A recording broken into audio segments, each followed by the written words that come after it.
அவுது பில்லாஹி மினஷ் ஷைத்தானி ரஜீம். பிஸ்மில்லாஹி ரஹ்மானி ரஹீம். அல்ஹம்துலில்லாஹி ரப்பில் ஆலமீன். அஷ்ஹது அல்லா இலாஹா இல்லல்லா வ அஹ்தஹு லா ஷரீகலா வ அஷ்ஹது அன்ன முஹம்மதன் அப்துஹு வ ரசூலுஹு. அல்லாஹும்ம ஸல்லி வ அலா முஹம்மது வ அலா ஆலி முஹம்மத். ஏக இறைவனின் சாந்தியும் சமாதானமும் நமது இறுதி இறை தூதர் நபிகள் நாயகம் ஸல்லல்லாஹு அலைஹி வஸல்லம் அவர்கள் மீதும் அவர்கள் குடும்பத்தார் மீதும் அவர்கள் வழி வாழ்ந்த சகாபாக்கள் மீதும் நம் அனைவரின் மீதும் என்றென்றும் நிலவட்டுமாக. ஆமீன். இந்த வாய்ப்பை எனக்கு அருளிய அல்லாஹுக்கே எல்லா புகழும் நன்றிகளும். அவனை போற்றி புகழ்ந்தவனாக எனது உரையை நான் ஆரம்பம் செய்கிறேன் இன்ஷா அல்லாஹ். இதனை எனக்கு ஏற்பாடு செய்து கொடுத்த அகமது ஈசா பள்ளிவாசலின் நிர்வாகிகளுக்கு ஜஸக்கல்லா கயிர். அஸ்ஸலாமு அலைக்கும் வரஹ்மத்துல்லாஹி வபரகாத்து. சகோதரர்களே, எனது இந்த அனுபவ உரையில் ஏதேனும் குறைகள் இருந்தால் அல்லாஹு அதை மன்னித்து நம் அனைவருக்கும் இதை பயனுள்ளதாக ஆக்கி அருள்வானாக. ஆமீன். இன்னைக்கு தலைப்பு என்னென்னா, வெற்றி அப்படின்னா என்ன, சக்ஸஸ் அப்படின்னா என்ன, அதை எப்படி நம்ம அச்சீவ் பண்ணுறது. இப்போ எக்ஸாம்ஸ் வரப்போகுது, சீசன் ஆரம்பிச்சிடும். பிப்ரவரி வந்துருச்சுன்னா எல்லா எக்ஸாம்ஸ் ஆரம்பிச்சிடும். ஸோ அதை வச்சே நம்ம பேசினா கொஞ்சம் நமக்கு ஈஸியாக புரியும்னு நினைக்கிறேன். நம்ம என்ன செய்வோம், ஒரு 9th 10th 11th 12th படிக்கிற பிள்ளைகளாக இருந்தால் வீட்டில் எஸ்பெஷலி மித்த இதில் கூட விட்டுருவோம். அந்த 4 வருஷத்தை என்ன சொல்லுவோன்னா, எப்படியாவது இதில் கஷ்டப்பட்டு படிச்சிரு, அதுக்கப்புறம் உன் லைஃப் செட்டில்டு, அதுக்கப்புறம் உனக்கு பிரச்சனையே இருக்காது வாழ்க்கையில், நீ என்ன வேணாலும் நீ சாதிச்சிடலாம் அப்படின்னு அந்த ஒரு 4 வருஷம் நீ கஷ்டப்படு, 4 வருஷம் கஷ்டப்படுன்னு சொல்லி எங்கெங்கேயோ நம்ம டியூஷன் அனுப்புறது, எக்ஸ்ட்ரா கிளாஸ் அனுப்புறது, படிக்க வைக்கிறது, ஸ்கூலில் எக்ஸ்டெண்டடுன்னு ஒரு நாள் லீவு கூட உங்களுக்கு கிடைக்க வாய்ப்பே இருக்காது. அந்த அளவுக்கு நம்ம அந்த 4 வருஷத்தை அவ்வளோ நம்ம நம்மளும் அப்படி தான் படித்து வந்திருப்போம், நம்ம குழந்தைங்களையும் அதே மாதிரி தான் நம்ம படிக்க சொல்லிக்கிட்டு இருப்போம். சரி, இப்போ ஒரு பெற்றோராக நம்ம பார்வையில் அந்த குழந்தைங்களை நம்ம பார்க்குறோம், இதை சொல்கிறோம், ஸ்கூலில் சொல்கிறாங்க, எல்லா இடத்துலையும் சொல்கிறாங்க. ஆனால் இப்போ அவங்க இதை பேச்சை கேட்க மாட்டுறாங்க, சரியாக பேச்சை கேட்க மாட்டுறாங்க. படிக்க சொல்கிறோம், படிக்க மாட்டுறாங்க. இப்போ நேரத்தை நம்ம சொல்லி பார்த்துருப்போம், நேரத்தை வீணாக்காத, நேரத்தை வீணடிச்சின்னா வாழ்க்கை வீணாக போயிடும், டயத்தை நீ இப்போ டிவி பார்க்காத, மொபைல் நோண்டாத, 10th வந்துட்ட, 12th வந்துட்ட, 9th 11th இப்படியே தான் நம்ம சொல்லி பழக்கப்படுத்தியிருப்போம். நம்மளும் அப்படி தான் பழக்கப்படுத்தினாங்க, அதில் தப்பெல்லாம் எதுவும் இல்லைன்னு சொல்ல வரல. ஆனால் உலகம் இது எதை நோக்கி நம்மளை கொண்டு போகும், ரொம்ப போனால் எதை நோக்கி கொண்டு போகும், ஒரு காலேஜ், ஒரு நல்ல காலேஜ் அப்படின்னு நம்ம நம்பி போகிற இடத்து வரைக்கும் அது தாக்கு பிடிக்கும். அதுவும் இந்த காலத்தில் நல்ல காலேஜுன்றதும் அதுவும் எதுவுமே கரெக்டாக இல்லை, கரெக்டாக சொல்ல. அப்போ அதை தாண்டி எங்கே கொண்டு போகும், ஒரு வேலைக்கு, ரொம்ப போனால் ஒரு நல்ல வேலைக்கு, ஜாபுக்கு போகும், இல்லை ஒரு மாஸ்டர் டிகிரிக்கு போகிறேன், இல்லை ஒரு ஃபாரினில் படிக்க போகிறேன், இது வரைக்கும் உதவுன்னு நம்ம நம்பலாம். அதுவும் நமக்கு தெரியாது, அதுக்கு அடுத்து தெரியாது. ஆனால் எவ்வளோ நம்புகிறோம், அதை எப்படி நம்புகிறோம், என்னெல்லாம் நம்புகிறோம் பாருங்கள். கரியர் கைடன்ஸ்ன்னு சொல்லிட்டு பிள்ளைகளை கூப்பிட்டு போவோம். இந்த பீரியட் வந்துருச்சுனாலே, அந்த 9th ஸ்டார்ட் ஆயிடுச்சுனாலே கரியர் கைடன்ஸ்னு சொல்லி வேறு எங்கெங்கெல்லாம் கூப்பிட்டு போவோம். அந்த காலேஜ் படிக்கிறது, இந்த காலேஜ் படிக்கிறது, கரியர் கவுன்சிலிங், எந்த ஜாபுக்கு அவங்க படிக்கணும், ஏஏ படிக்கணுமா, டேட்டா சயின்ஸ் படிக்கவா, நீட்டுக்கு படிக்கணுமா, என்ன ஒரே இதே பேச்சு தான் இருக்கும் எந்த நேரமும். இப்போ நம்ம சொந்தக்காரன் கேட்டாலும் என்ன படிக்கிற பிள்ளை, 10th படிக்க வேண்டாங்களா, என்ன பண்ண போறீங்க, பேச்சு பார்த்தீங்கன்னா இப்படி தான் இருக்கும் நமக்குள்ள எல்லாமே. எது இந்த 4 வருஷமும், இந்த 4 வருஷத்தோடைய இந்த உழைப்பு அடுத்த 4 வருஷத்துக்கே உறுதியாக தெரியாது நமக்கு. நம்ம நினைக்கிறதெல்லாம் செய்ய போதா, இந்த உலகம் நமக்கு அது கொடுக்க போதா அப்படின்னு. ஆனால் நம்ம உறுதி, நம்ம நம்பிக்கை எவ்வளோ இருக்குது அது மேலே, அதை விட அதிகமாக இருக்குது. ஆனால் இது மொத்தமும் டெம்பரவரி, ப்ளஸ் கேரண்டியும் கிடையாது. இப்போ இதெல்லாம் படிக்கக்கூட நான் சொல்லவே வரல, ஆனால் நம்ம அதுக்கு மேலே செலுத்துகிற ஈடுபாடும் ஆர்வமும் உழைப்பையும் பாருங்கள். சரி, இப்போ அந்த குழந்தை டயத்தை வேஸ்ட் பண்ணுதில்ல, நமக்கு எவ்வளோ கஷ்டமாக இருக்கும். என்னடா இது, இவ்வளோ வசதி வாய்ப்புகளை செஞ்சு கொடுத்து அந்த குழந்தை சொன்ன பேச்சை கேட்க மாட்டேங்குது, படிக்க மாட்டேங்குது, சரியாக டயத்தை வேஸ்ட் பண்ணுறா அப்படின்றான்ல. இதுக்கு ஒரு சூறாவை நான் சொல்கிறேன், ரைட்டுங்களா? இதை சொல்லிவிட்டு அடுத்து என்ன சொல்ல வரேன்னு சொல்கிறேன். சூரா அல் அசர், நேரம். சூறாவோட தலைப்பே நேரம். பிஸ்மில்லாஹிர் ரஹ்மானிர் ரஹீம் அவுது பில்லாஹி மினஷ் ஷைத்தானிர் ரஜீம். 3 லைன் தாங்க அந்த ஷூரா. மொத்தமாக 3 லைன் தான். எல்லோரும் படிச்சிருப்போம், அரபிலையும் படிச்சிருப்போம், தமிழ்லையும் இங்கிலீஷ்லேயும். 3 லைன் தான்.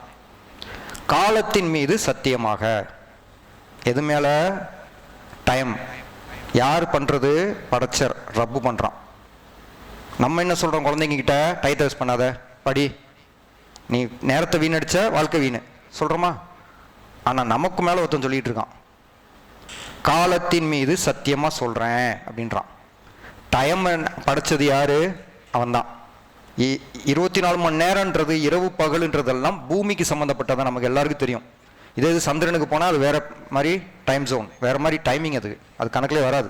அப்போ படைச்சதே அந்த காலத்தை அவன் தான். அதனால் அவன் உரிமையோடு சொல்கிறான் காலத்தின் மீது சத்தியம் அப்படின்றான். அப்போ யோசிக்கணும் நம்ம, ஏன் அவன் டயத்தை மேலே வச்சு சத்தியம் பண்ணியிருக்கான்? அடுத்து வர்றான் லைனு, மனிதன் நஷ்டத்தில் இருக்கிறான்ட்டான். முதல்ல டயத்து மேலே சத்தியத்தை வச்சுட்டான். நான் காலத்தின் மீது சத்தியம் பண்ணுறேன், மனுஷன் எல்லாரும் நஷ்டத்தில் இருக்காங்கன்ட்டான். பாசிட்டிவாக கூட சொல்லலை, நஷ்டப்பட்டுட்டீங்கன்ட்டான். ஆனால் எக்ஸ்க்ளூஷன், இவர்களை தவிர அப்படின்னு பின்னாடி ஒரு சில கேரக்டர் இதை சொல்கிறான். யாரெல்லாம் நம்பிக்கை கொண்டு, நம்பிக்கைன்னா என்ன? அது பேசினாலே நம்ம பேசிகிட்டே இருக்கலாம், நம்ம நாள் கணக்காக கூட பேசலாம். நம்பிக்கைன்ற ஒரு கீழே எல்லாம் நல்லா இருக்கணும். அல்லாவை மட்டுமே நம்புறது, ரசூலாவை நம்புறது, மறைவானவர்களை நம்புறது, தூதுத்துவத்தை நம்புறது, திருக்குறானை நம்புறது, முன்னாடி வேதங்களை நம்புறது, மறுமையை நம்புறது, நரக சொர்க்கத்தை நம்புறது, நல்லது செஞ்சால் நல்லது கிடைக்கும், எல்லாமே நம்பிக்கை. அந்த ஒரு வேர்டுக்குள்ளே பாருங்கள், யாரை சொல்கிறான்? இதை நம்பணும், நம்பலைன்னா நஷ்டப்பட்டுருவேன். இதை நம்பணும். நம்புறது மட்டும் இல்லை, இன்டென்ஷன் மட்டும் இல்லை, நல்லதை செய்யணும். நம்பிக்கை கொண்டு நல்லவைகளை செய்து சத்தியத்தை போதித்து பொறுமையை போதித்து கொண்டவர்களை தவிர. அப்படின்னா என்னன்னா, நாட் ஒன்லி ஆக்ஷன், இன்டென்ஷனும் இருக்கணும், அதை தூண்டணும், இன்ஃப்ளூயன்ஸ் பண்ணணும் நல்லது செய்கிறதுக்கு. ஒருத்தருக்கு ஒருத்தர் பேசும்போது இன்ஃப்ளூயன்ஸ் பண்ணணும், அதை பற்றி சொல்லணும், நல்லது சொல்லணும், பொறுமையாக இருக்க சொல்லி. இது எல்லாம் எதுக்கு கீழே வரும்? நேரத்துக்கு கீழே தானே வரும். நேரன்றது ஒரு அம்பர்லா மாதிரி நினச்சின்னா அதுக்கு கீழே தான் எல்லாமே வரும். கரெக்டாக? ஏன்னா நம்ம பிறந்ததுலேருந்து மவுத்து வரைக்கும் நமக்கு நேரம் தான் கணக்கு. நம்ம எல்லாம் கேள்விப்பட்டிருப்போம், கபருக்குள்ளே போயிட்டோம்னா இந்த நேரம் நமக்கு கணக்கில் வராது. நல்லது பண்ணி சொர்க்கத்துக்கு போக போகிறவங்களுடைய நேரம் ரொம்ப குறுகிய காலம் மாதிரி உணர்வோம். நரகத்துக்கு போகிறவங்க ரொம்ப பல வருஷங்கள், பல நூற்றாண்டுகள் வாழ்ந்த மாதிரி ஒரு. அப்போ கணக்கே அங்கே வேற ஆயிடுச்சு இல்லை? அப்போ இந்த நேரன்றது இந்த உலகத்துக்கு தானே சம்பந்தம். அப்போ அந்த தானே நமக்கு அல்லாஹ் கொடுத்த ஒரே ஒரு பெரிய முதல் விஷயம். நேரத்தை உனக்கு கொடுத்துருக்கேன், நீ என்ன பண்ண? குழந்தைகளை கேட்குறது தான் அல்லாஹ் நம்மளை கேட்குறான். அப்போ பாருங்க, இதுக்குள்ளே எல்லாத்தையும் அடக்கிட்டான். இது செய்யாத எல்லாருமே நஷ்டவாளின்றான். ஒரு 24 மணி நேரம் இருக்குன்னா, இந்த 24 மணி நேரத்தில் நான் நம்பிக்கையோடு இருக்கேனா, நல்லது செய்கிறேனா, சத்தியத்தை போதிச்சிட்டு இருக்கேனா, பொறுமையை பற்றி பேசிகிட்டு இருக்கேனா, இந்த நாளை தான் நான் செய்யணுன்றான் கொடுத்த டயத்துக்குள்ளே. இதுக்கு வெளியில் போயிட்டேன்னா நஷ்டப்பட்டுருவேன். Very clear. பசங்களுக்கு சொல்கிறது தான், ஏய் டீச்சர் சொல்லி கொடுத்த புக் அதை படி, அந்த நோட்ஸை படி, சிலபஸை படி, இது படிக்கலைன்னா நீ பாஸ் ஆக மாட்ட சொல்கிறோமா? அதுதான் அவனும் சொல்கிறான். ஆனால் குழந்தைகளுக்கு சொல்லி கொடுக்குற நம்ம இந்த உலகத்துக்கான ஒரு வெற்றின்னு ஒரு நிரந்தரம் இல்லாத ஒரு விஷயத்துக்கு அவ்வளோ போராடுறோம், மெனக்கிடுறோம், என்னென்னமோ பண்ணுவோம், செலவெல்லாம் அவ்வளோ செய்வோம், டியூஷனுக்கு அனுப்புறதுலேருந்து எல்லாத்துக்கும். இதுக்கு இதை ஒரு சம்பிரதாயமாக ஓதிட்டு ஓரமாக வச்சுட்டு நம்ம துனியா வாழ்க்கையை மட்டுமே பார்த்துட்டு இருக்கோம். இது ஒன்று. அப்போ வெற்றி, நம்ம திரும்ப வெற்றிக்கு வருவோம். அப்போ வெற்றி, உண்மையான வெற்றின்றது எது? திருக்குரான். அதுதான் புத்தகம். இப்போ ஸ்கூல் புத்தகத்தை படித்தா ஸ்கூலில் பாஸு, வாழ்க்கைக்கு பாஸு திருக்குரான். அப்போ குரானையே நம்ம எப்படி அணுகணும்? எப்படி ஒரு குழந்தைங்களுக்கு ஸ்கூலுக்கு புத்தகத்தை படிச்சேன்னா நீ பாஸ் ஆவன்னு சொல்லி கொடுக்குறோமோ, அதை நம்மளும், நான் இந்த திருக்குறானை படித்தேன்னா என் வாழ்க்கையில் பாஸ் ஆவேன், நிரந்தர பாஸு, கேரண்டீடு. படைச்சவன் வாக்குறுதியாக கொடுக்குறான். 50க்கும் மேற்பட்ட, இன்னும் கொஞ்சம் கரெக்டாக சொன்னால் 60க்கும் மேற்பட்ட இடங்கள்ல குரான்ல அல்லாஹ் இதை பற்றியே தான் பேசுகிறான். வெற்றி வெற்றி வெற்றி வெற்றி வெற்றி வெற்றி வெற்றி. ஏன் இவ்வளோ சொல்லணும்? இது எப்படி எடுத்துக்கலாம்னா, ஒரு டீச்சர் இருக்காங்க, நம்ம குழந்தைய வந்து ரொம்ப கஷ்டப்பட்டு படிக்க வைக்கிறாங்கன்னா நம்ம எவ்வளோ சந்தோஷப்படுவோம். என்னடா இது, என்னை விட அவங்க கஷ்டப்பட்டு அந்த குழந்தைய பாஸ் ஆக்க முயற்சி பண்ண, அதை விட அதிகமான முயற்சி இல்லையா அது? ஏன்னா அவன் அளவில்லா கருணையாளன், அவ்வளோ சொல்கிறான். இதில் நீ வெற்றி அடைகிறதுக்கு இவ்வளோ உனக்கு சொல்லி கொடுக்குறான், இவ்வளோ இருக்குது இவ்வளோ இருக்குது இவ்வளோ இருக்குன்னு. ஸ்கூல் புத்தகத்தில் எவ்வளோ இருக்கும்? எங்கேயா ஸ்கூல் புத்தகத்தில் இதை மட்டும் படி பாஸ்ன்னு எழுதுவாங்களா? இல்லை யாராவது சொல்லுவாங்களா? இப்போ மொத்தத்தையும் படிச்சிரு, இதை மட்டும் படித்தா வரலாம் அப்படி தானே சொல்ல முடியும். கேரண்டி பண்ணுவாங்களா? ஆனால் குரானில் கேரண்டி பண்ணுறான்ல, இதை மட்டும் நீ செய் உனக்கு சக்ஸஸ் கேரண்டின்றான். அது போக இதெல்லாம் செய்யாதையும் சொல்கிறான். ஸ்கூல் புக்கில் வருமா? நீ பாஸ் ஆகணும்னா டூஸ் அண்ட் டோன்ட்ஸ்ன்னு வராது ஸ்கூல் புக்கில். ஸ்கூல் புக்கில் எது பண்ணணும் தான் வரும், பண்ணக்கூடாததை பற்றி ஸ்கூல் புக்கில் வராது. ஆனால் குரானில் பண்ணக்கூடாததை பற்றியும் சொல்லிட்டான். ஏன் இவ்வளோ மெனக்கெடணும்? எல்லாம் நம்மளை பாஸ் பண்ண வைக்கிறதுக்கு அவன் ஏன் கஷ்டப்படணும்? அவ்வளோ கஷ்டப்பட்டு கொடுத்துருக்கான். அப்போ இதை தானே சொல்கிறோம், இஸ்லாம் வந்து ஒரு அருட்கொடை. நான் ஒரு முஸ்லீமாக இருக்கிறதுக்கு வந்து பாக்கியசாலி அப்படின்னா எனக்கு அந்த புக்கு இருக்குது. இந்த வாழ்க்கையை நான் பெர்மனண்ட்டாக கேரண்டியாக பாஸ் ஆகி போகிறதுக்கான புக்கு என்கிட்ட படைச்சவன் ஓனர் கொடுத்துட்டான் டைரெக்டாக. ஒரு வார்த்தை இப்படி எப்படி மாற்ற முடியாது, பிசுறு தட்டாது. அதில் ஸ்கூல் புக்கில் கூட சிலபஸ் மாறலாம், அவுட் ஆஃப் சிலபஸ்ன்னு சொல்லலாம், பிசுரே தட்டாதுன்ட்டான். அப்போ அது எவ்வளோ பெரிய ஒரு அற்புதம். ஆனால் நம்ம குரானை எப்படி அணுகிறோம்? நான் வெற்றிக்கு தான் பேசிகிட்டு இருக்கேன் எல்லாத்தையும். நம்ம வெற்றியை வெளியில் எங்கேயே தேடிக்கிட்டு இருக்கிறது இல்லை, குரான் தான் வெற்றி. அதுதானே பெரிய ஒரு ஒரு ஒரு நமக்கு கிடைச்ச கிஃப்ட்டு ரசூலா வழியா. அதை போதிக்கிற இடத்துல தானே ரசூலாவுக்கு வந்தது சோதனை. வேற எதையாவது பேசினார் ரசூலா? குரானை தான் பேசினார், வகையைத்தான் பேசினார், வகையை தான் சொன்னார். அதுக்கு தானே அவர் கொல்ற வரைக்கும் பல சோதனைகளை அனுபவிச்சாரு. அப்போ அதுதானே வெற்றி. அப்போ நம்ம குரானை எப்படி அணுகணும், எப்படி அணுகிட்டு இருக்கோம் சிந்திக்கணும். குரானை ஒரு சம்பிரதாயத்துக்கும், இப்போ ரம்ஜான் வந்துடும் 1.5 மாதத்தில், அப்போ மட்டும் எடுத்துட்டு ஒரு வார்த்தைக்கு 10 நன்மை, அர்த்தமே புரியுதோ இல்லையோ அரபியில் தெளிவாக ஓதிடுவோம். பட் உள்ளே போய் ஆக்ஷனில் எப்படி பண்ணுறது? ஸ்கூல் புக்கை வச்சுக்கோங்க, அந்த குழந்தை இருக்குது, புரியவே புரியாமல் படிக்குது, பாஸ் ஆயிருமா? எப்படி ஆகும்? ஏன்னா அதை அப்படியேவா கேட்க போகிறான்? சொல்கிறோம்ல குழந்தைக்கு புரிஞ்சு படின்னு சொல்கிறோம்ல. அப்போ குரானை அப்படி புரியாமல் படிக்கிறோம் நம்ம. அப்போ குரானை புரிஞ்சு படிக்கணும்ல. சரி, அரபியில் நம்மளால் இப்போ புரிஞ்சிக்க முடியல, மொழிபெயர்ப்பு எடுத்து படிக்கலாம், தப்பே இல்லை. அதில் எதுவும் தப்பு கிடையாது. அதில் எக்ஸாக்டாக அல்லாவுடைய வார்த்தைகளில் வராது, அது புரிஞ்சிக்க முடியும். ஏன்னா அரபியில் ஒரு வார்த்தைக்கு வந்து தமிழில் டைரக்ட் மீனிங் கூட கிடையாது. நிறைய வார்த்தைக்கு 2-3 வார்த்தை கலந்தால் தான் மீனிங் வருது. அந்த மாதிரிலாம் இருக்குது சிக்கல்கள். அதுக்காக நம்ம அதை தள்ளி போடக்கூடாதுல்ல. புரிஞ்ச மொழியிலேயே முதல் எடுத்து படிக்க ஆரம்பிக்கணும்ல நம்ம. அப்போ குரானை நம்ம வாழ்க்கைக்கான புக்குப்பா, இதை நான் படித்தா எனக்கு சக்ஸஸ், என்னை படித்தவன் அது சொல்லியிருக்கான், நான் டெய்லி படிக்கணும். 9th 10th என்னைக்காவது எக்ஸாம் அப்போ படிப்போன்னு இருப்போமா? படித்தா பாஸ் ஆகும்னு யாராவது நம்புவோமா மொதல்? அப்போ குரானை எப்படி படிக்கணும்? டெய்லி படிக்கணும். இது ஆப்ஷன் இருக்கா? 9th 10th option கொடுத்துருக்கோமா? ஸ்கூலில் கொடுக்குறாங்களா? அப்போ குரானுக்கு ஆப்ஷன் ஏன் வைக்கிறோம்? டெய்லி ஒரு வரி, ஒரு வசனம், 2 வசனம், என்ன முடியுமோ ஃபஸ்ட்டு நியத்து, இன்டென்ஷன், நான் பண்ணுவேன், இது எனக்கு சக்ஸஸ் கொடுக்க போகுது அப்படின்னு. இதை நம்ம பண்ணினாதான் வெற்றி. இதுதான் வெற்றி. சரி, அப்படி என்ன வெற்றி அவன் சொல்லி கொடுக்குறான்? சரி, இவ்வளோ நேரம் நான் வந்து குரான புக்கு அதை பற்றி பேசுகிறேன். இன்னொன்று நல்லா சொல்லியிருக்கான் பாருங்க, இன்னொரு பியூட்டிஃபுல்லாக ஒன்று கொடுத்துருக்கான். இதை எப்படி பார்க்குறேன்னா, நான் பார்க்குறது என்னுடைய பார்வை தான். ஸ்கூலில் நம்ம படிக்கிற குழந்தைய படிக்க வச்சுட்ருக்கோம். எதுக்கு அந்த ஸ்கூலில் சேர்ப்போம்? டாப்பர்ஸ் அந்த ஸ்கூலில் தான் பெஸ்ட் வந்தாங்க, அது வந்தாங்க, இது வந்தாங்கன்னு பண்ணுற மார்க்கெட்டிங்கில் தானே போய் சேர்க்குறோம். அப்போ இது என்னது? இந்த புத்தகத்தை ஃபாலோ பண்ணி சக்ஸஸ் ஆன உலகத்துக்கே ஒரே நம்பர் 1 அண்ட் ஒன்லி ஸ்டூடெண்ட், அல்லாவோட ஸ்டூடெண்ட் யாரு? நம்ம ரசூல்லா. பாருங்க, எக்ஸ்ட்ரா, இதெல்லாம் எக்ஸ்ட்ரா. நமக்கு புக்கு போக எப்படி வாழணும்னு ஒருத்தர் வாழ வச்சு வேற காட்டியிருக்கான். இது எப்படி இப்போ நம்ம ரிலேட் பண்ணலான்னா, ஸ்கூலில் படிச்சுட்டு இருக்கோம், இப்போ இதுக்கு முன்னாடி போன ஸ்டூடெண்ட் நம்பர் 1 நம்ம போய் கேட்குறோம். அவங்க பக்கத்து இருந்தாங்கன்னு அட்ரஸ் கொடுக்குறாங்க. அங்கே போய் அவங்க வீட்டில் அவங்க பேரண்ட்ஸ்கிட்ட பேசி அந்த பையன்ட்ட எல்லாத்த பற்றி விசாரிச்சா எவ்வளோ ஹாப்பியாக இருக்கும் நமக்கு, எவ்வளோ கான்ஃபிடென்ட்டாக இருக்கும். நம்ம இப்பெல்லாம் பாஸ் ஆயிடுவான்டா, ஏன்னா பக்கத்தில் தான் அந்த பையன் பாஸ் ஆயிருக்கான், அவன் எல்லாத்தையும் நமக்கு சொல்லி கொடுத்துட்டான், எவ்வளோ நம்புகிறோம், சந்தோஷப்படுறோம். அதான ரசூலா வாழ்க்கை. குரான் தான் ரசூலா வாழ்க்கை. ஐஷா ரலியல்லாஹு சொல்லியிருக்காங்க, ரசூலா வாழ்க்கை பற்றி தெரிஞ்சுக்கணுமா குரான் தான் அப்படின்னு. அப்போ எக்ஸ்ட்ரா இதெல்லாம். அப்போ ரசூலாவை பற்றி நான் ஹதீஸுங்க இருக்குது, சீரா இருக்குது, ஏதோ ஹிஸ்ட்ரியெல்லாம் படிக்கிறோம். இன்றைக்கி நடிகர்களை பற்றி ஹிஸ்ட்ரி படி எதோலாம் வருது, அதெல்லாம் தெரிஞ்சு வச்சுக்கிற ஆர்வம் காட்டுறோம். கரியர் டெவலப்மெண்ட்டுக்குன்னு சொல்லி ஏதோ ஹிஸ்ட்ரி படிக்கிறோம், ஏதோ பற்றி படிக்கிறோம். ரசூலாவுடைய சீராவையும் வரலாறையும் ஹதீஸுகளையும் எவ்வளோ படிக்கிறோம்?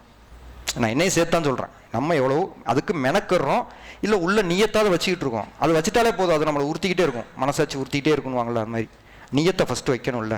இவ்வளோ நமக்கு ஃபெசிலிட்டி எல்லாம் பண்ணி கொடுத்துருக்கோம். அதனால தானே நம்ம வந்து இந்த உம்மத்தில் கிஃப்டட் அப்படின்னு நம்ம வாழ்ந்துக்கிட்டு இருக்கோம்.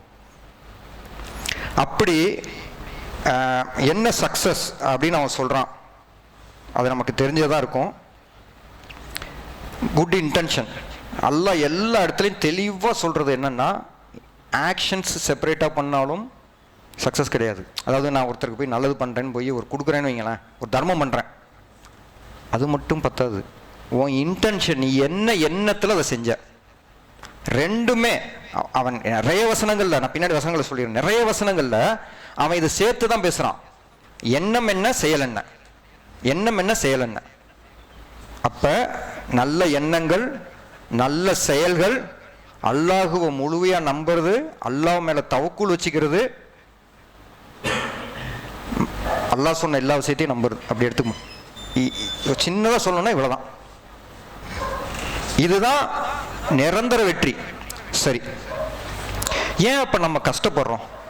இப்போ நம்ம அந்த இன்னொரு பாயிண்ட்டுக்கு வந்துடுவோம். சரி, இதெல்லாம் புரியுதுங்க, இதெல்லாம் நிறைய பேர் பேசியிருக்காங்க, இப்படிலாம் புரியுது. ஆனால் ரியல் லைஃப்னு இது நான் கேள்விப்படுறேன். எல்லாரும் ரியல் லைஃப்னு ஒன்று இருக்குல்லங்கன்றாங்க.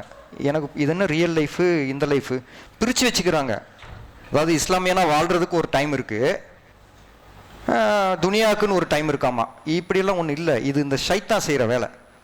இந்த அதாவது இந்த வியாபார உத்தி உள்ள இந்த உலகம் நம்மளை அப்படி தெளிவாக பிரித்து வைக்குது, தெளிவாக பிரிக்குது நம்மளை. அது கிடையாது நம்ம உம்மத்து. அந்த கிஃப்ட் கிடையாது இந்த புக்கு. நம்ம அப்படி அந்த இதில் போய் அந்த ட்ராப்பில் மாட்டிக்கிறோம். அதுக்கான சில விஷயங்கள் சொல்கிறேன் பாருங்க. நம்ம எங்கே ரொம்ப கஷ்டப்படுவோம் தெரியுமா? நான் ஒரு சொல்கிறேன். ஒரு வெயிட் மிஷின் இருக்குங்க, ஒரு வெயிட் மிஷின் இருக்குது. ஒரு ஹாஸ்பிட்டலுக்கே போகிறோம், 2 மிஷின் வச்சுருக்காங்க. ஒரு மிஷினில் போய் நான் நிற்கிறேன், ஸ்கேலு ப்ளஸ் வெயிட் இருக்கும்ல, அந்த மிஷின் நிற்கிறேன்.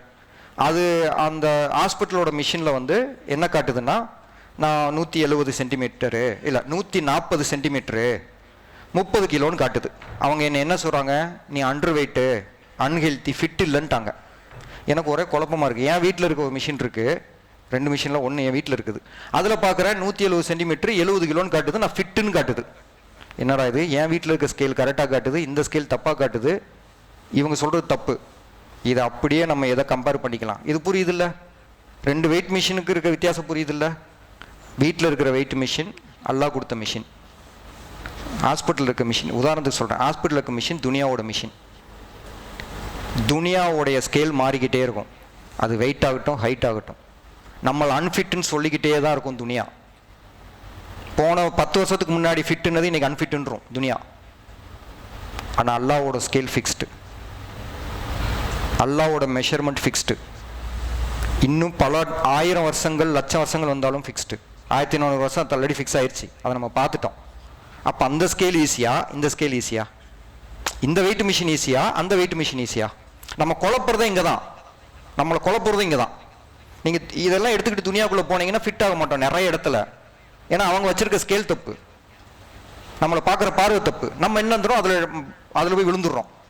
ஓ, அவங்க இதில் ஃபிட் ஆகணும் போல, அவங்க மிஷினில் நான் ஃபிட் ஆகணும் போல, நான் அண்டர் வெயிட்டாக இருக்கேன், அன்ஹெல்த்தியாக இருக்கேன்னு சொல்லி அவங்க ட்ரீட்மெண்ட்டுக்கு போகிறது.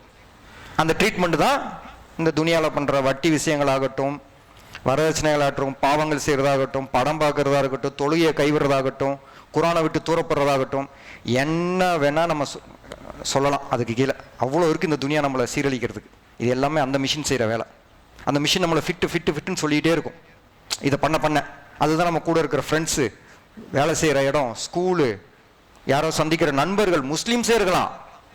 வாய் விடுங்க, இப்போ என்ன தொழலைன்னா, இதெல்லாம் அந்த ஸ்கேலு.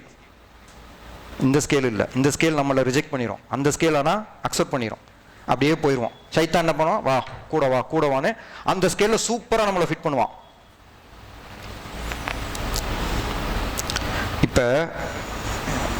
அப்போ நம்ம இப்போ இது புரியுது. இந்த ஸ்கேலை மறந்துடாதீங்க இன்ஷா அல்லாஹ்.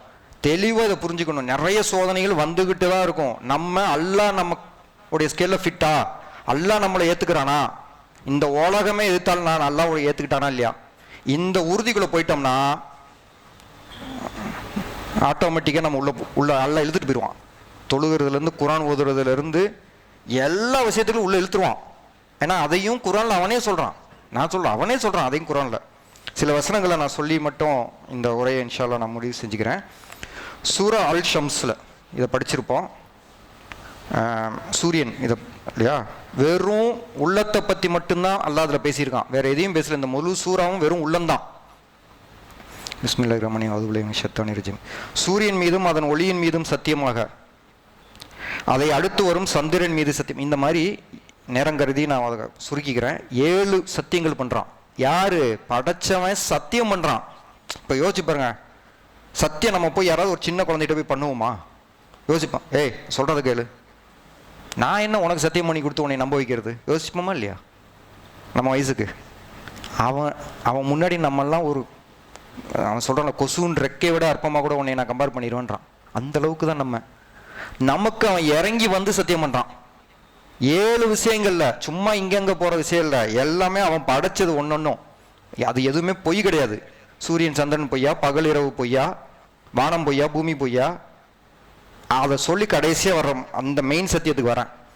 உள்ளத்தின் மீதும், கல்பு, அதை வடிவமைத்தவன் மீதும். யாரு? அவன் சொல்றான், டே என் படைச்ச உள்ளத்தோட டிசைன் எனக்கு தெரியும், அது மேல சத்தியமா நான் சொல்றேன். அடுத்ததான் வார்னிங் வருது. இத தூய்மைப்படுத்தியவர் வெற்றி பெற்றார். எதை? உள்ளத்தை. களங்கப்படுத்தியவர் நஷ்டம் அடைந்தார்ன்ட்டான். 2 கேட்டகரி தான். ஆர்ஜின் வெளியிலெல்லாம் அப்புறம், சுற்றுப்புறம் சூழ்நிலை எனக்கு பிரச்சனை அதெல்லாம் அப்புறம், ஆனால் ஸ்டார்டிங் இங்கே. இதை யார் தூய்மைப்படுத்திட்டாங்களோ அவங்க ஜெயிச்சிட்டாங்க. யார் இதை கரப்ட் பண்ணிட்டாங்களோ லூஸ் பண்ணிட்டாங்க, தோத்துட்டாங்க. சும்மா சொல்லணும்னா 7 சத்தியத்தை பண்ணிட்டு வரான் இந்த பாயிண்ட்டுக்கு. அப்போ எவ்வளோ உறுதியான விஷயம் இந்த உள்ளன்றது. அவன் படைச்சது இதுக்குள்ள நல்லது கெட்டதை வச்சுட்டான். நம்ம நல்லதை நோக்கி மட்டும் தான் போகணும், கெட்டதை நோக்கி போய் நம்மளை போய் நஷ்டவழி ஆக்கிடக்கூடாதுன்றதை நம்ம புரிஞ்சுக்கணும்ல. அடுத்தது அந்த 2 பாதை இருக்குல்ல, நல்ல பாதை கெட்ட பாதை. அவன் எப்படி வழி நடத்துறான் பாருங்க. அடுத்த சூரா அல்-லைல், இரவு, ஓரிரவு, இரவு சாரி, 5வதுலேருந்து 10வது வசனம். அதையும் நான் தமிழ்ல சொல்லிடுறேன். அதாவது ஒரு 4 கேரக்டர் சொல்றான். தானம் பண்ணணும், அல்லாவுக்கு பயந்து நடந்துக்கணும், நன்மையும் உண்மையும் உறுதியாக நம்பணும். இதெல்லாம் செய்தவங்களுக்கு நல்லா பாருங்க, இதெல்லாம் செய்கிற கேரக்டர் இந்த உள்ளவங்களுக்கு நன்மையின் பாதையை லேசாக்கு வேண்டாம். நல்ல வழி, நன்மையின் பாதைனா இதை 2ஐயும் புரிஞ்சுக்கணும். துனியாவுக்கும் சரி ஆகிராவுக்கும் சரி. அங்கே அதாவது சொர்க்கம் தானே நன்மை, அதையும் லேசாக்கு வேண்டாம். லேசாக்கு வேணா என்ன அர்த்தம்? நம்மளை போ சொல்லலை இந்த பாதையில், நீ இதை பண்ணு, நான் உனக்கு அதை ஈஸியாக்கிடுவேன். அவன் சொன்னது மேலே 4 தான் சொல்ல சொல்லியிருக்கான். 4 தான் பண்ண சொன்னான், வேறு எதுவும் பண்ண சொல்ல. அந்த 4 பண்ணு, இந்த பாதையை உனக்கு லேசாக்குறேன்.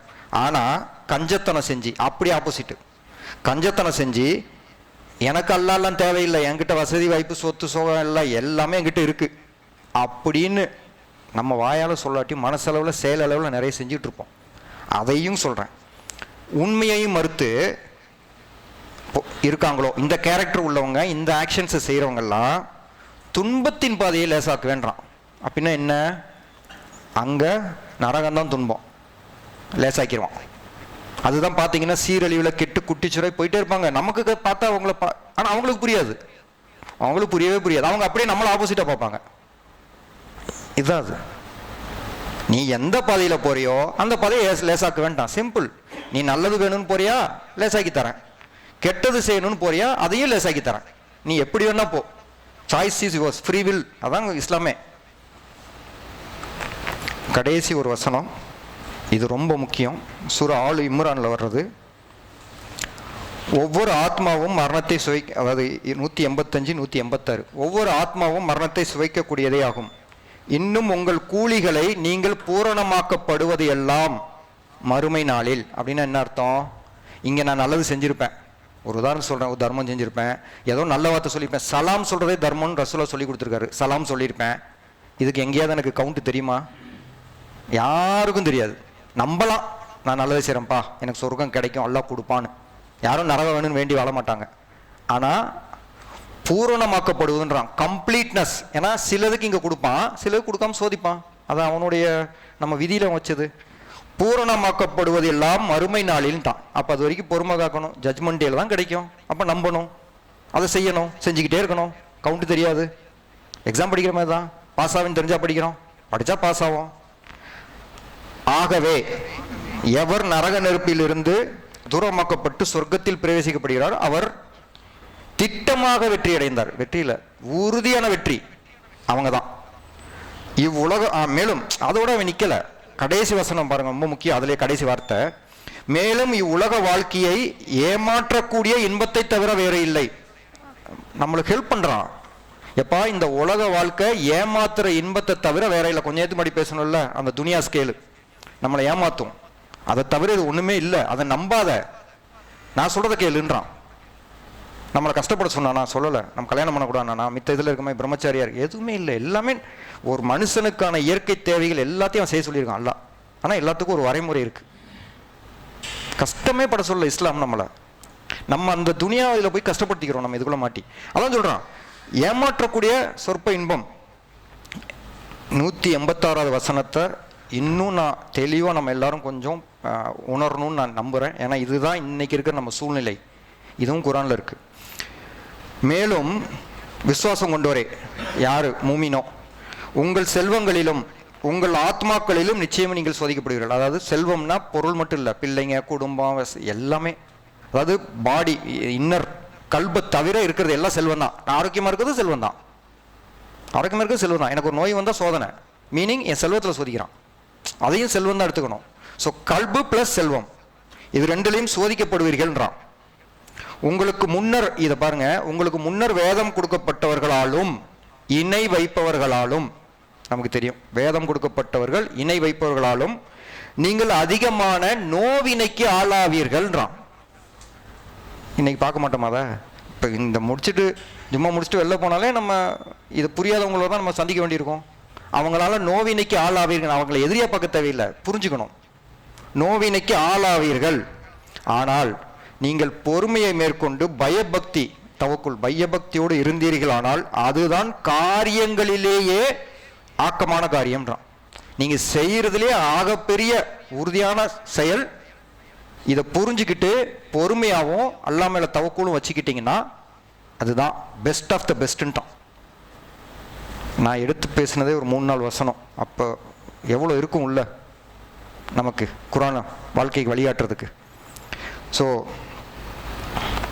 எனவே நம்ம இந்த திருக்குரானை நம்ம வாழ்க்கைக்கான வழிகாட்டல் புத்தகம், அல்லாஹ் நமக்காக கொடுத்த ஒரு கைடு ஃபார் பெர்மனன்ட் சக்சஸ் அப்படின்ற ஒரு மனநிலையையும் மன ஓட்டத்திலையும் அதை நியத்தா வச்சு அந்த திருக்குரானை புரிகிற அளவுக்கு படிக்கணும்.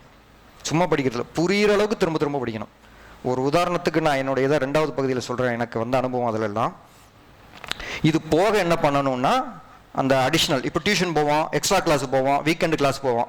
ஏன் பாஸ் ஆகணும். அதே தான் அடுத்தது திக்ர் பண்ணுறது, துவா பண்ணிக்கிறது, இதெல்லாம் எக்ஸ்ட்ரா. ரசூல்லாவுடைய வாழ்க்கை வரலாறுகளையும் ஹதீஸுகளையும் தேடி தேடி போய் படித்து நம்மளை அட்டாச் பண்ணிக்கணும். அது கூட இதெல்லாம் எக்ஸ்ட்ரா கிளாஸ், டியூஷன் கிளாஸ் மாதிரி நிறைய இதை பண்ண நம்மளுடைய சக்ஸஸ் பாஸ் கேரண்டி ஆகிட்டே இருக்கும் இல்லையா? ஸோ இதை பண்ணுற மக்களாக நம்மளை எல்லாம் ஆக்கி அருள் புரிவானாக அப்படின்னு சொல்லி என்னுடைய இந்த முதல் உரையை நான் முடித்துக்கொள்கிறேன். ஆமீன். வாஹிர் தவானா அனில் ஹம்துல்லாஹி ரபில் ஆலமீன். அஸ்ஸலாமு அலைக்கும் வரஹ்மத்துல்லாஹி வபரகாத்துஹு.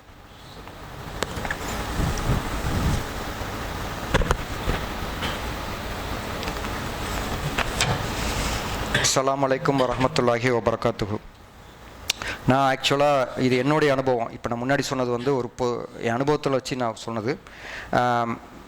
எனக்கு வயசு 45. நான் 2 வருஷத்துக்கு முன்னாடி வரைக்கும் பெர்த்து ஹிந்துவுடைய மதத்தில் பிறந்தவன்.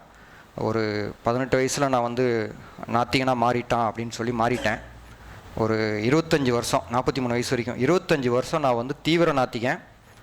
அல்லாஹ் எனக்கு முன்னாடி சொன்ன வசனங்களை சொன்ன மாதிரி துனியாவோட ஸ்கேலில் என்னை சூப்பர் ஃபிட்டாக வச்சுருந்தான். Super fit. நான் என்னுடைய ப்ரொஃபைல்லாம் போனால் ஹைலி சக்ஸஸ்ஃபுல் லீடர். நான் லீடர்ஷிப்னு சொல்லுவாங்கள்ல, நான் மிடில் மேனேஜ்மெண்ட் இல்லை, senior management, directly reporting to CEO. நான் என்னோடய கெரியர் பார்த்தீங்கன்னா வசதி வாய்ப்புகள் துனியா ஸ்கேலில் எடுத்திங்கன்னா நான் சூப்பர் ஃபிட்டு. 15 கண்ட்ரி போயிருக்கேன். வாழ்கிறதுக்கும் அதை வேலை செய்கிறதுக்கும் சுற்றி எல்லாம் சேர்த்து சொல்லலாம். 15 கண்ட்ரியில் போய் நான் இருந்திருக்கேன். பல லட்சங்களில் மாதத்துக்கே சம்பளம் கிடச்சிது. இது எல்லாம் சோதனை, இது எல்லாமே சோதனை, சும்மா கிடையாது. இது எல்லாம் துனியா ஸ்கேலில் நான் ஃபிட் ஆகிட்டே இருந்தேன். ஆனால் உள்ள கல்பு ஸ்கேலு எனக்கு அன்ஃபிட் ஆகிட்டே இருக்குது. ஏதோ ஒன்று உள்ளே எனக்கு ஓடிட்டே இருக்குது. என்ன தப்பாக இருக்கே, நமக்கு ஏன் சாட்டிஸ்ஃபேக்ஷன் இல்லையே, பீஸ் இல்லை, அமைதி இல்லை, ஏன் இல்லைன்னு ரொம்ப வருஷங்களாக ஓடிட்டே வச்சு 43 வயசு முடியும் போது, இந்த ஜனவரி வந்தால் 2 வருஷம். ஸோ 43 ஜனவரியில் தான் அல்லாஹ்வுடைய கிருபையில் நாட்டத்தினால நான் வந்து இஸ்லாத்தை ஏற்றுக்கிறேன். இப்போ அதுக்கப்புறம் இந்த 2 வருஷ வாழ்க்கையை இப்போ பார்த்தா டோட்டலி நான் அன்ஃபிட்டு. துனியாவோட ஸ்கேலில் நான் டோட்டலி அன்ஃபிட்டு, அண்டர் வெயிட்டு, ஹெல்த்தியே இல்லை. இதுதான் துனியா சொல்லும் பெண்ணையை. ஏன்னா அவங்க பார்க்குற ஸ்கேல் என்ன பார்ப்பாங்க, என் லிங்க்டின் ப்ரொஃபைல் அவன் யார், இவன் பெரிய லீடருக்கு மேலே போயிட்டானா, ப்ரொமோட் ஆகிட்டானா, ப்ராக்ரஸ் ஆகிட்டானா, சொத்து அதுக்கு பேர் நிறைய சேர்த்தானா, வசதி வாய்ப்பு. ஏன்னா இது தானே துனியாவுக்கு தெரியும் மெஷர்மெண்ட்டாக. ஆனால் நான் எதை இழந்தனோ, எத்தனையோ கோடிகள் வசதி வாய்ப்புகள் வச்சும் கிடைக்காத ஒன்று இப்போ நான் கிடச்சிருச்சு. அதான் கல்பு. நான் கல்பை காப்பாற்றிட்டேன், என் கல்பை அல்ஹம்துலில்லாஹ் அதை காப்பாற்றிட்டேன். இப்போ என் வாழ்க்கை பார்த்தீங்கன்னா சுற்றி பல சோதனைகள் எனக்கு. இப்போ உங்களுக்கு புரிஞ்சிருக்கும், அங்கேருந்து இங்கே உள்ளே வர்றா எப்படி இருக்கும்னு சோதனைகள். அதுவும் இன்றைக்கி இந்தியா இருக்கிற நிலமையில் நிறைய சோதனைகள். ஒரு தொழுகையே எனக்கு வந்து ஜிகாது, ஒரு தொழுகைக்கு நான் வர்றதே எனக்கு ஜிகாது என் வீட்டிலேருந்து. அவ்வளோ சோதனை. ஆனால் உள்ளுக்குள்ளே நிம்மதியாக இருக்கேன். அதுதான் துனியா, இதுதான் அல்லாஹ். இங்கே நிம்மதியாக இருக்கேன், மித்தவங்களுக்கு அது புரிய மாட்டேங்குது. இவன் என்ன இப்படி இருக்கான், இவன் ஒரு ஃபெயிலியர், இவன் ஒரு தோத்துட்டான், இவன் வேஸ்ட்டு, இவன் அன்ஃபிட்டு நினைப்பாங்க. இதுதான் நமக்கு வரும் சோதனைன்றேன். இல்லை, நான் குரானை நம்புகிறேன், அல்லாஹ்வை நம்புகிறேன், ரசூலாவை நம்புகிறேன், அந்த பாதையில் தான் போவேன். என்ன நடந்தாலும் அந்த பாதையில் தான் போவேன். கிரெடிட் கார்டை நிறுத்திட்டேன். 20 தடவை எனக்கு ஃபோன் கால் கிரெடிட் கார்டை வாங்க சொல்லி பேங்க்கில் இருந்து. ஏன்னா கரண்ட் அக்கௌண்ட்டு, பிஸ்னஸில் கரண்ட் அக்கௌண்ட்டு. 20 தடவை ஃபோன். முடியாது, நீ இருக்கிற கிரெடிட் கார்டை பிளாக் பண்ணிட்டேன். நான் வந்து 43 வயசு வரைக்கும் டெபிட் கார்டை யூஸ் பண்ணதே கிடையாது. ரொம்ப ரேரு டெபிட் கார்டு யூஸ் பண்ணால். கிரெடிட் கார்டெல்லாம் விட்டு விசிறுவேன்.